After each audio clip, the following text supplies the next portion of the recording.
when men in white helmets, maps clutched in their hands, and feet stomping the red, sacred soil of Dhanipada, entered the village.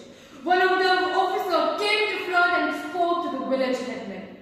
Karnadas, we are here to inform you that this land is now part of government's hydroelectric project.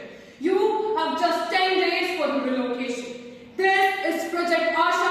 It will bring light and development. Karnadas said, Sir, please have mercy. I beg of you, don't take away our lands. Where we will go? You cannot buy us our culture, our way of living. Don't do this to us, sir. But nobody listened to them. That evening, the first tree fell, and something ancient howled in the entire sky. The night grew stranger. Animals were running here and there as if being chased by ghosts. In the middle of it, Lal, Karmada's granddaughter, waked up from a very scary dream.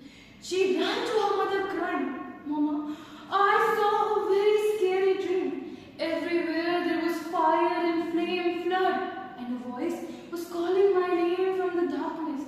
It said, Don't forget me. Her mother gently smiled towards her. She said, It is just a dream, sweetie. Don't think much of it.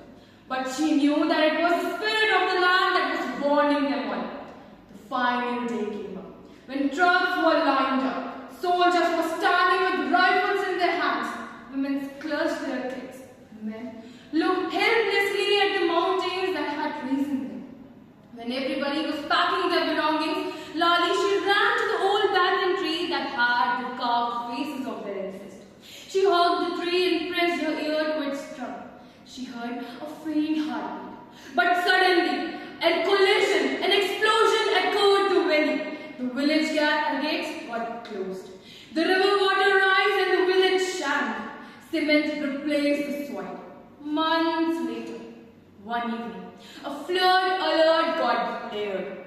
Everybody panicked as the wall of dam started building cracks on it. There was lightning flashing, but Lala, she was calm, she was composed. She smiled and whispered through the rain, Ancestors, I know you have come back, haven't you? When officers claimed it to be a natural disaster, to everyone, Lali and all the displaced soul, it was a revenge.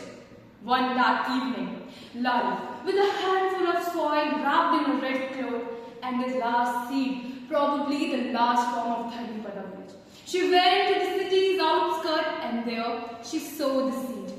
And when the first plant boomed out of the land, a voice, calm and gentle, echoed the valley.